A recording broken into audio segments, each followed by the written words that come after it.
حياكم الله من جديد مشاهدينا الأكارم. رجعنا وياكم بعد ما تابعنا فقرة سبورت. يمكن المواضيع كلها مترابطة لهذا اليوم. بعد ما مارسنا التمارين الرياضية رح نرجع إلى موضوعات الأكل، وخاصة اليوم رح نعطي فسحة كبيرة إلى تراث العراق. يمكن الشيف العراقي من الأبدع ما يكون هو الشيف العراقي تحديدا. طريقة الطعام اللي يقدموها هي بيرفكت، لا يعلى عليه، فشي جميل جدا وراء. لكن مع الأسف اليوم انه احنا نشوف الشيف العراقي مظلوم. ماكو برنامج او ماكو مسابقات تحتوي اي شيف موجود عندنا بالعراق ونظهرهم الى العالم. نشوف عكس ما باقي البلدان الاخرى اللي هي تقدم برامج، هذه البرامج تكون عالميه وتسوي بها مسابقات، واكيد هذه المسابقات بالنهايه راح يتاهلون الى نهايات ويفوزون وراح ينعرفون على مستوى العالم اجمع.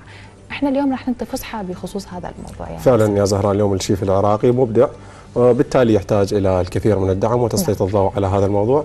طبعا راح نتحدث بخصوص هذا الموضوع مع ضيفنا اللي انضم الى الاستوديو سماحة زاغروس، فراس الزويدي، مدير جمعيه طهاة العراق. حياك الله، اهلا وسهلا. حياك الله، اهلا وسهلا. نورتنا. يسعد صباحك استاذ. الله يسعد صباحكم ونشكركم على هاي الدعوه الكريمه قناه زاغروس العربيه. اهلا وسهلا بك.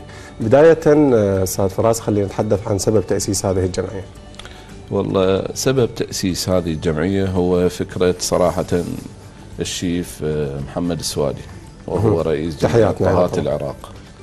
وهذه الفكرة منذ سنين يعني فكر بها وفكر تأسيسها. ليش؟ سبب دائما كان الشيف العراقي مظلوم إعلاميا صراحة، وهو الشيف العراقي ما شاء الله يعني مبدع بعمله، فنان بعمله.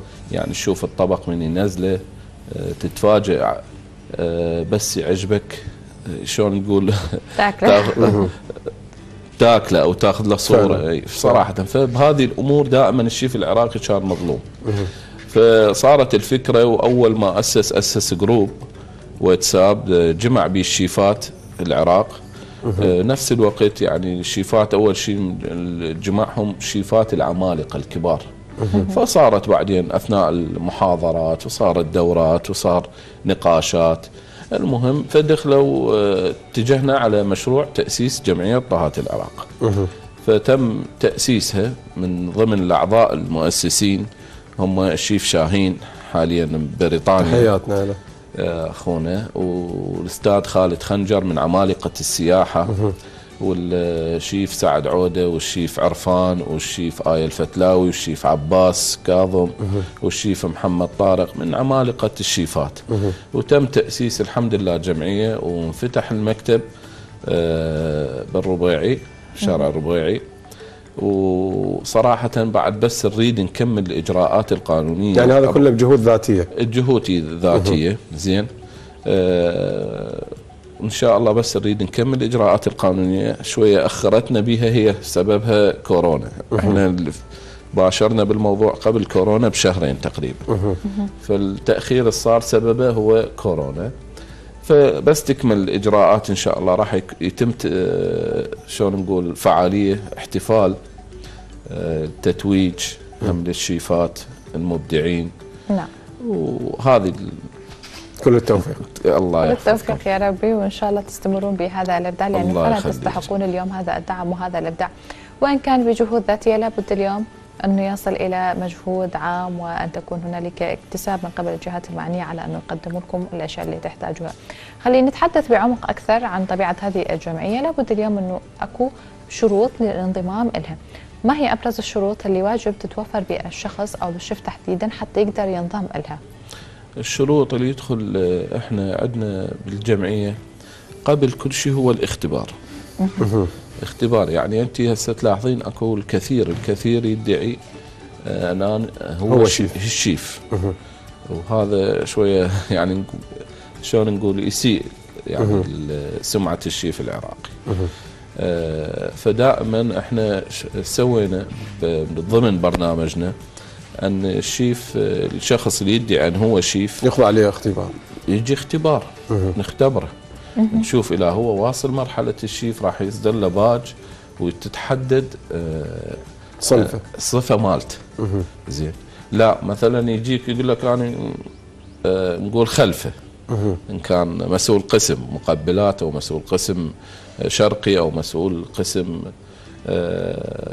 نقول مشويات تحدد الصفة مالته. زين. بنفس الوقت احنا دخلنا باطار الضيافة، يعني حتى اهتمينا بموضوع الضيافة لان تعرف هذا الشيء متصل بهذا الشيء. نعم.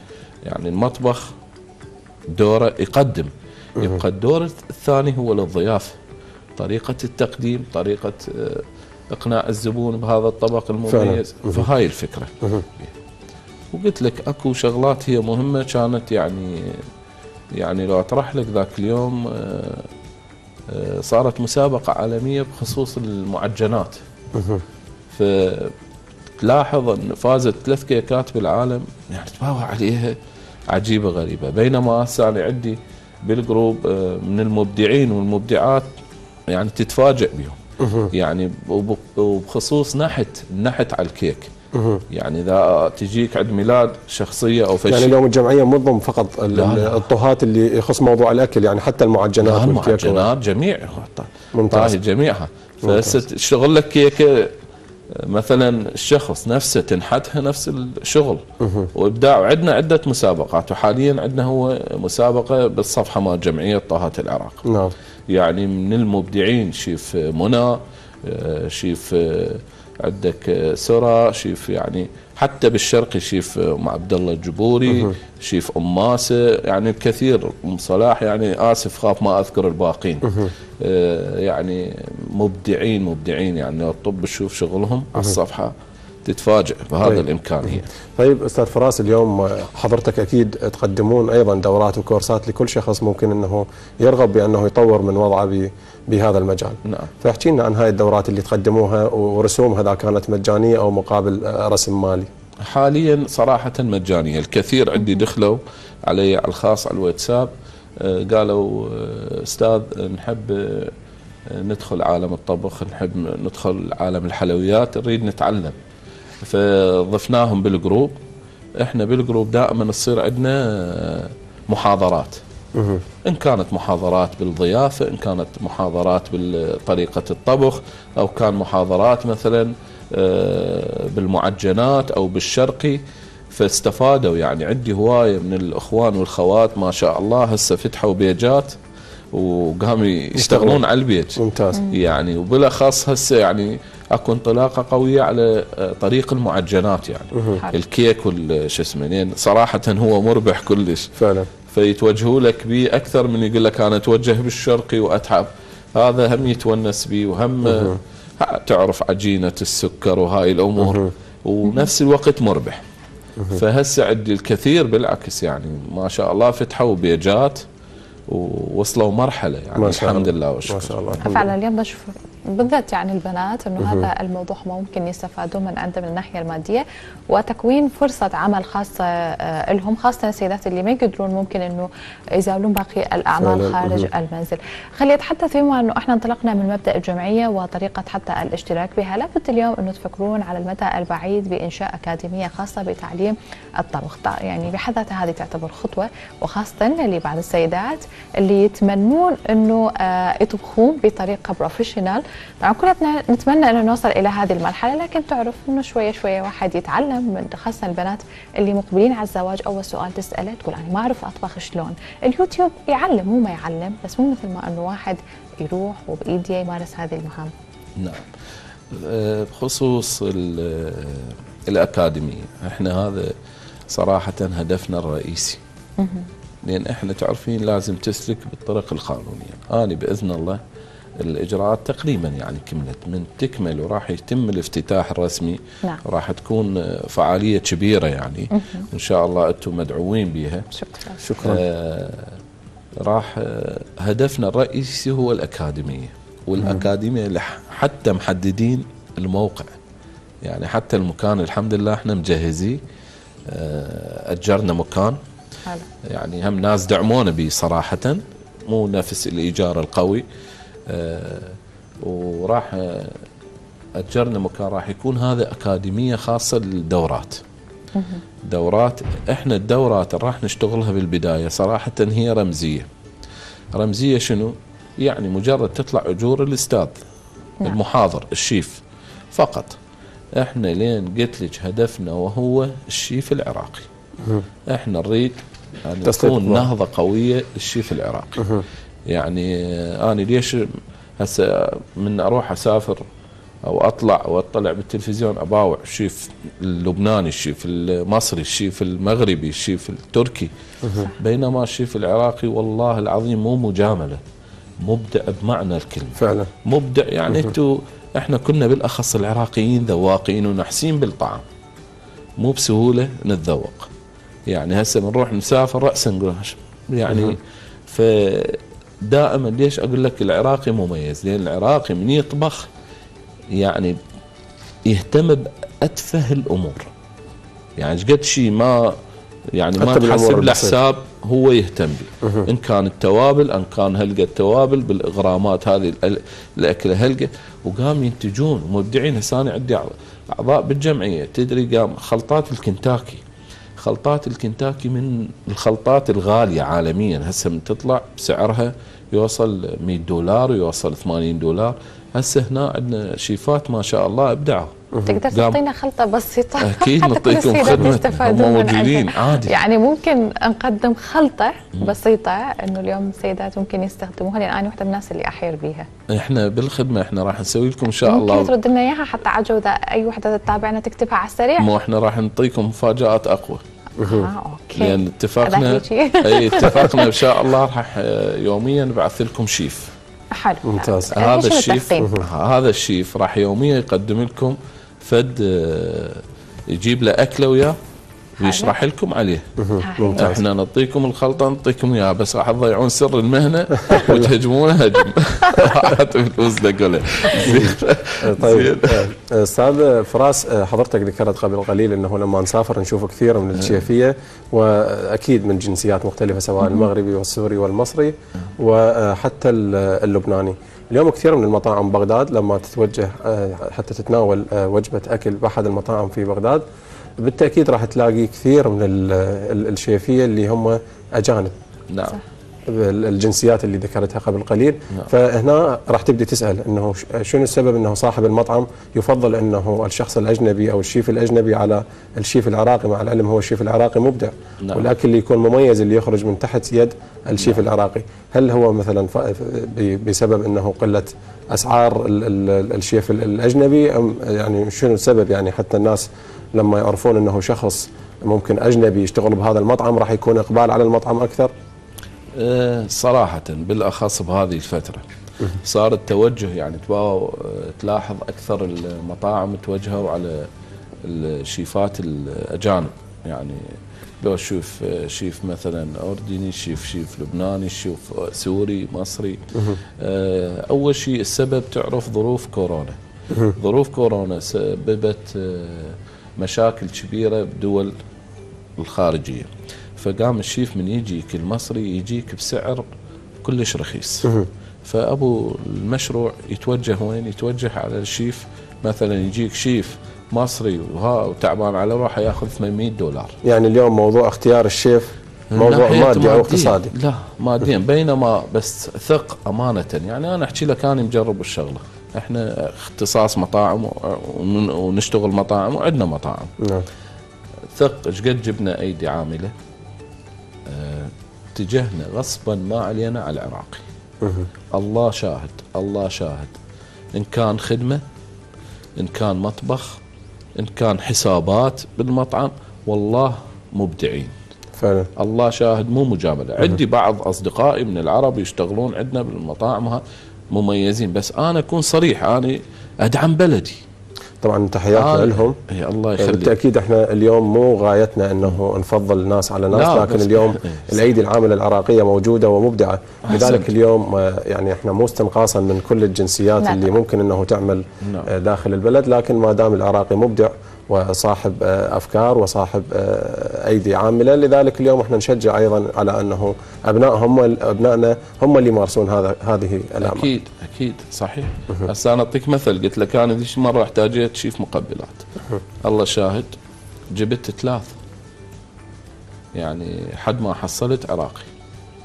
والله العظيم هسه عندي العراقي دا يشتغل مبدع بالطبق اللي يقدمه، فتشي رائع. جبت السوري وجبت اللبناني، والله طلعت كسر. اباوع المواد المهيئها والحاطها. والله العظيم هسه العراقي عندي مبدع بمعنى الكلمه. فاني عن وجهه نظري خليكم يقولون براحتهم يحجون، انا عندي اهم شيء الشيف العراقي والكادر العراقي. طبعا الشيء بالشيء يذكر، يعني احد الاصدقاء ناشر على موقع الفيسبوك انه اليوم صارت المطاعم وبالاخص ببغداد لما تفوت على مطعم تلقى انه الشيف سوري، واللي يعمل مقبلات لبناني، واللي يقدم الاكل على الطاولات بنجلاديشي. العراقي وين؟ مشكله. لذلك اليوم يعني هو انتقاد لاذع خلي يكون. اليوم ما دام الايدي العامله موجوده بالعراق خلينا نشجع عليها. اليوم اكيد عندنا كثير من المبدعين احنا في كل المجالات، مو بس بموضوع الطبخ. نعم. احسنت، هو هذا هدفنا الرئيسي فعلا صراحه. يعني خطوه جميله ومشرفه بالحقيقه، بالذات اليوم انه احنا نحث على دعم المنتجات الوطنية ودعم العمالة الوطنية. يعني اليد العراقية المفروض أنه هي تأخذ صداها داخل الساحة العراقية، وبدل أنه اليوم أنه إحنا بنكتسب العمالة الأجنبية نعطي فرصة، لأنه إحنا عندنا ارتفاع جدا عالي بنسبة البطالة. خلينا نتحدث عن البرامج العالمية ومن ضمنها التوب شيف. اليوم نلاحظ أنه أكثر المتسابقين هم من دول العالم، لكن قلة وما نقدر أنه نشوف متسابق شيف عراقي. شنو السبب غياب الشيف العراقي على أنه يشارك بمثل هكذا برامج عالمية؟ ليش ما اكو غياب؟ ماكو اي غياب. ماكو غياب. دليل هي شيف شاهين يعني بتوب شيف النسخة البريطانية هو دخل وكان مميز بالطبق اللي قدمه، حتى اللجنة تفاجئوا دولمة بطريقة يعني. طبعا هو مميز شيف شاهين وتحياتنا. بالعكس يعني اكو هواي مسابقات هسه دا يدخل بها العراق. يعني من قلت لك هي المشكله مظلومين اعلاميا. زين داخل العراق يعني انه الشيف شاهين هو مغترب وعايش خارج العراق. طيب من داخل العراق لابد اليوم انه احنا تكون اكو فرصه للاخرين على انه هم يشاركون مسابقات. صراحه الكثير منهم مقدم يعني صراحه. يعني هو دوره حاله حال الشيف العربي او غيره ان يقدم شلون نقول السي في مالته، ويبقى هم الاختيار يمهم. بس كمسابقات حاليا هنا تصير عندنا وبالجمعيه مستمره المسابقات ومستمره. يعني لحد هسه لا قلت لك تدخلون صفحه الجمعيه عندنا مسابقه زين. وهسه حاليا لجنه التحكيم دا تفرز هذه المسابقات على المستوى المحلي. يعني تحدثت على المستوى العالمي. على المستوى العالمي قلت لك احنا دا يقدم دا يطلعون بس اعلاميا مظلومين. موجودين يعني طلعوا بتركيا ذاك اليوم مسابقه فاز عراقي. حلو. فازوا 3 عراقيين. ممتاز. ايه فبس المشكله اعلاميا ماكو. يعني شوفين بس بالتواصل الاجتماعي. هذا يبقى هو دور الاعلام، القنوات الفضائيه ان تنشر. ما شاء الله عندنا الشيف العراقي، شيف فلان، شيف فلان. عندنا 3 شيفات فازوا كانت مسابقه بتركيا حسب ما اذكر، ودخلوا باطباق وفازوا. وكو صارت مسابقه تعرفون كان وضع كورونا عن طريق الاونلاين على شلون البث المباشر، فهم فازوا عراقيين. فهي المشكله بالاعلام. احنا نريد دور الاعلام يتوجه. احنا بعد اي مسابقه احنا راح نبلغكم بالنسبه لنا. احنا حاضرين طبعا، ومن دواعي سرورنا انه نغطي مثل هكذا فعاليات. بالعكس احنا نفتخر عند يعني القناه وبعض القنوات هم دعونا، نشكرهم على دعم الشيف العراقي. زين الشيف العراقي حاله حال اي احنا الجمعيه هي لو ترجع لها حال اي جمعيات، ان كان خاصه بالمحاماه او كان خاصه بالتدريس او كان خاصه بالصيد. الشيف العراقي كذلك. تعرفون يعني بعد صار هسه الناس طبعا التواصل الاجتماعي تشوف كله وين ما تروح طبق اكل حلويات تصوير صراحه يعني نقول السناب هذا المتنفس الوحيد. مو صحيح؟ فلازم ندعمه خطيه، مو بس خطيه يسوي اطباق ويتعب وماكو دعم. فعلا اليوم الشيف العراقي بحاجه الى الدعم وتسليط الضوء عليه. وممكن انه اليوم الاعلام اذا كنا في غفله عن انه نغطي كل التغطيات الخاصه بهم، اليوم احنا اكيد راح نكرس من عملنا انه نتوجه لتغطيه مثل هكذا فعاليات. قبل قليل تحدثت حضرتك عن الاختبار اللي ممكن انه يخضع الى الشيف في سبيل انه يحصل على هويه الجمعيه ويكون شيف معتمد. حدثنا عن اللجنه ومن شنو تتكون وشنو الشروط وغيرها. قلت لك الاختبار راح يكون مثلا راح يجي شخص يقول اني شيف او شيف عارف او ماستر شيف، راح يقول لك اني اوكي راح يقعدون شيفات. عندنا الشيفات ما شاء الله عمالقه. يعني اللجنه من ايش قد من كم عنصر تتكون؟ حوالي فد 6 يعني شيفات راح يختبروا. هذا اللي يختبره مثلا نقول بالاطباق الغربيه، الستيك، البيف ستراغانوف، هاي الامور، وراح يختبروا بالاكل الشرقي اللي عندنا، ويختبروا بالمقبلات، ويختبروا يعني بالحلويات. ان كان ناجح ومضبوط راح تصدر له هويه وشهاده عن هذا الشخص. واكو مشروع اخر نفس الوقت، يعني قلت لك من راح يجون هذول الشيفات كل شخص تحدد الصفه مالته. حتى ان كان مساعد شيف تحدد الصفه مالته، زين، او نقول مسؤول قسم تحدد الصفه مالته، زين. ونفس الوقت الموضوع راح يصير مثلا راح يكون اتصال بالمطاعم. يعني هذا نخلي دور المطاعم، ادارات المطاعم والمستثمرين، من يريد كادر يتوجه للجمعيه يهيئ له الكادر المميز. هذا السؤال اللي يريد تسأل. اليوم الجمعيه موجود هذا التعاون والتواصل ما بين المطاعم والجمعيه في سبيل توفير الكادر المطلوب؟ اي موجود. موجود والحمد لله، وكثير دي يتصلون بينا من المطاعم لنهيئ لهم من الكوادر العراقيه. بس قلت لك راح يصير هذا الموضوع اول شيء من ناحيه امنيه ومن ناحيه صحيه. لان حتى هذا الشيف من راح يجي اول شيء نشيك وياه عنده ضمان اجتماعي، عنده بطاقه صحيه، ممتاز، يلا يشتغل بهذا المطعم.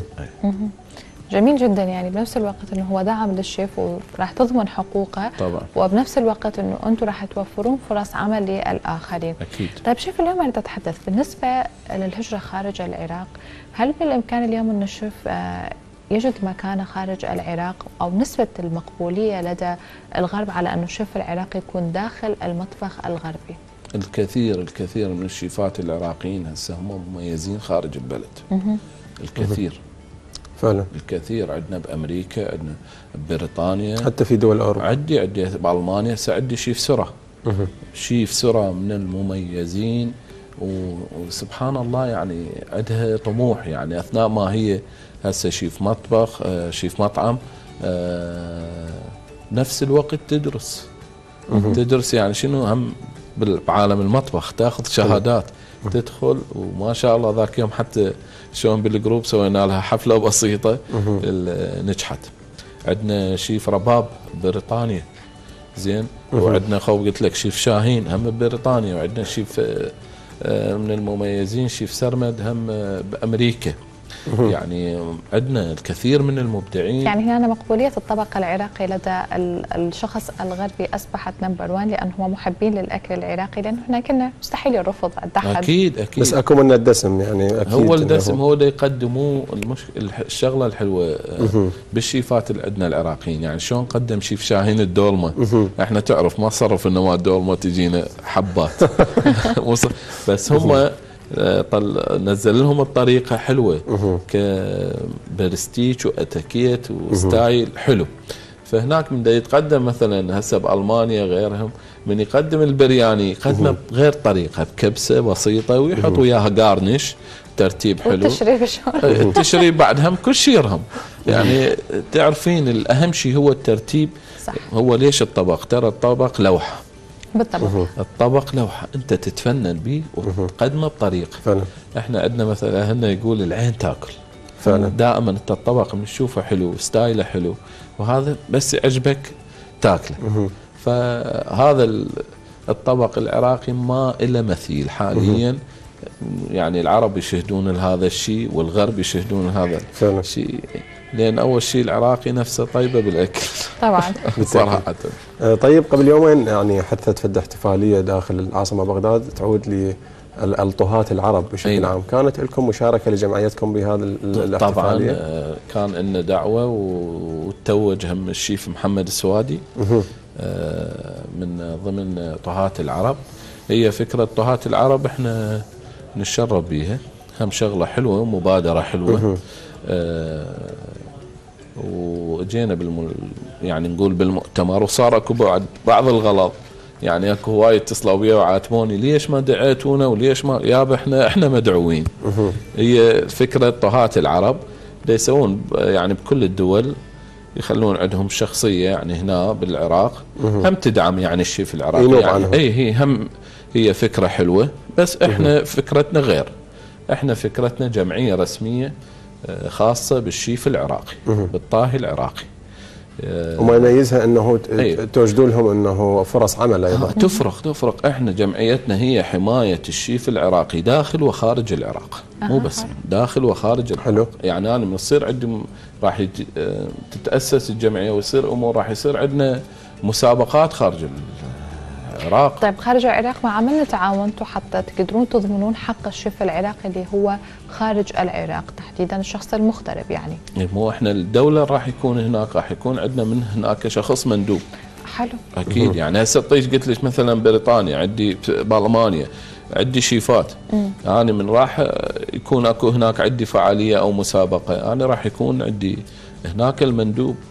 زين. ونفس الوقت هم يكون وفد يروح من الجمعيه بخصوص هذه المسابقه. نعم.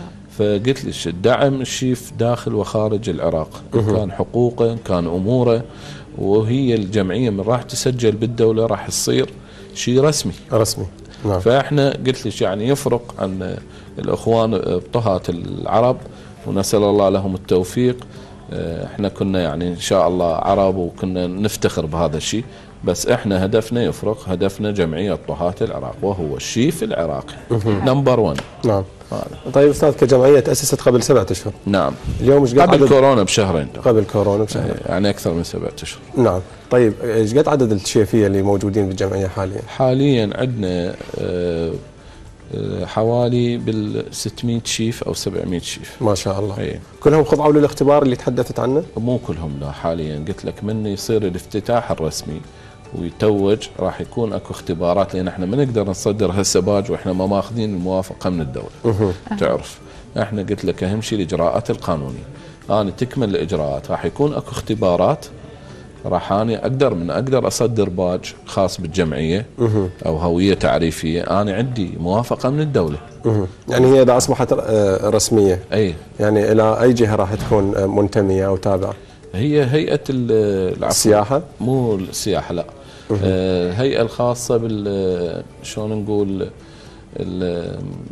يعني خاصه هي بالجمعيات، نسيت ما يحضرني اسمها. نعم. هي خاصه بتاسيس الجمعيات، شلون النقابات المهنيه كلها. نعم. وهي اول شيء يعني ترجع لنقابه العمال وغيرها. أكيد. يعني هذا المنبع الرئيسي. بس احنا قلت لك من تصدر الموافقه وتكمل، احنا على ضوء هذا راح يصير اختبارات وراح تصدر هويات والصفه وشهاده له، وراح يتقدم لهم صدريه خاصه من الجمعيه عليها باج الجمعيه. وانا اعتقدها موردت لكم شعار الجمعيه. زين. وهاي جميل جدا. موضوعات الاتيكيت والبرستيج وحتى الديزاين والتصميم كلاهما ايضا مرتبط بطريقه تقديم الطعام وطريقه ايضا تعامل الشيف مع الزبائن. هذه نقطه جدا اساسيه، وحتى الكابتنيه اللي موجودين داخل المطعم لازم يكون لهم دور جميل بطريقه التعامل. يعني مثل انت اليوم راح تكسب زبون وراح تعرف كيف ترغبه بطبيعه الاطباق.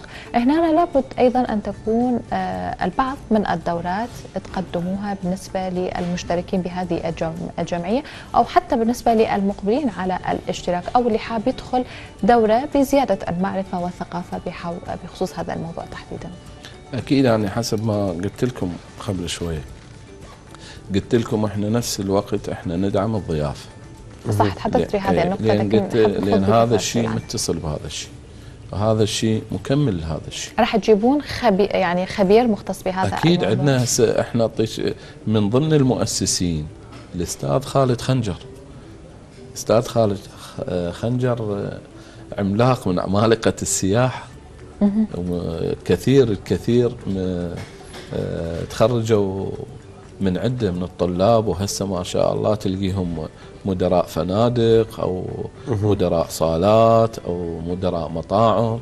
حلو. فاي يعني عندنا كوادر موجوده جاهزه للدورات والتثقيف بخصوص الاتيكيت والبرستيج الخاص وطريقه اقبال الزبون، طريقه حتى بالمناسبات. ممكن اليوم انه هنا الشيف يبدي برايه على انه احنا نغير طريقة تقديم الطعام على أنه يكون أوبن بوفيه مفتوح واختيار نوع الأكل المناسب. هذه خطوة أكيد. كلش حلوة طبعا. أكيد تكون. أكيد أكيد. يعني مرات تجيش هسه أنا أعطيك مثل، يعني تجيش مرات هسه دعوات عندنا المطعم أو هذه يسألني شو أقول له شنو مناسبتك، راح يقول لي مثلا خطوبة أو يقول لي زواج أو يقول لي دعوة خاصة، يعني شلون نقول للشركة أو فشي.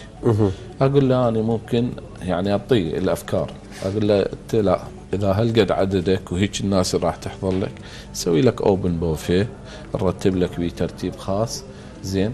لا أكو هيك دعوة، لا أنت يحتاج لك أطباق ويكون الطبق مالتك هيك طبق ممكن غربي أو طبق شرقي أو طبق مشاوي. فأكيد يعني من يجي الزبون إحنا نعطيه الأفكار القنعة ويبقى بعد هو حسب قناعته. نعم. طيب أستاذ فراس، قبل قليل أيضا أنه ذكرت أنه كثير ممكن من الشيفية يدعون أنه هم شيفية، لكن منهم من خبرته تكون قليلة أو منهم من أصلا هو مو شيف، عنده معلومات بسيطة لكن يدعي أنه هو شيف. كيف أثر على سمعة الشيف العراقي الحقيقي وكيف تعالجون هذا الأمر؟ مو هو قلت لك احنا راح نعالج هذا الامر بخصوص الاختبارات. احنا الكثير يعني لا ممكن هو ما راح يتوجه للجمعيه، راح يستمر في عمله بدون انه يحصل على الهويه. جيد، بس انا نفس الوقت قلت لك انا راح يصدر الموضوع رسمي، احنا راح يكون اتصالاتنا بالمطاعم. المطعم ما له حق مثلا يشغل اي شخصيه اذا ما يشوف عنده الباج التعريفي له. نعم. من يشوف الباج التعريفي له من الجمعيه راح يتاكد ان هذا الشخصيه. هسه انا قلت لك يعني حكيت لك مثل، قلت لك جبت 3 ابو مقبلات شلعوا قلبي، حد ما اجى واحد عراقي ريح قلبي صراحه. ليش؟ بعض الاختبارات يجيك اني وهاي صوري وهذا شغلي ويخبل شغلي، بعدين تشوفه بالشغل ماشي غير جيد سلبي. جبت الشخص هذا العراقي نفس الحاله، قدم واشتغل وهسه ما شاء الله مبدع، بينما من راح يكون عنده مثلا باج تعريفي او هويه تعريفيه من الجمعيه، انا مطمئن طب قبل اشتغل ادخل قسمك حبيبي، متاكد من هذا الموضوع. يعني بينما هسه لا اطببه واختبره واتعب وبعدين يطلع فاشل وهم ارجع ادور شخص اخر. فهي هاي الفكره بالاختبار. من راح يكون اختبار راح يكون اتصالات بالمطاعم او النوادي او الفنادق. اي شخصيه تحبون تشغلوها توجهوا للجمعيه واحنا راح نهيئ لكم هذه الكوادر. طبعا خطوه جيده جدا ومبارك لكم هذه الجهود المبذوله. اشكر فضلك. حياك الله ونورتنا بتواجدك. نشكركم جزيل الشكر على هذه القناه الرائعه وعلى هذه الاستضافه الرائعه. تحياتنا لك، نورتنا. نعم مشاهدينا، ساعتنا الأولى انتهت، راح تلتقون في الساعة الثانية مع زميلتنا ميس وعالم الفلك وأهم التوقعات اليومية لمختلف الأبراج، لكن بعد هذا الفاصل.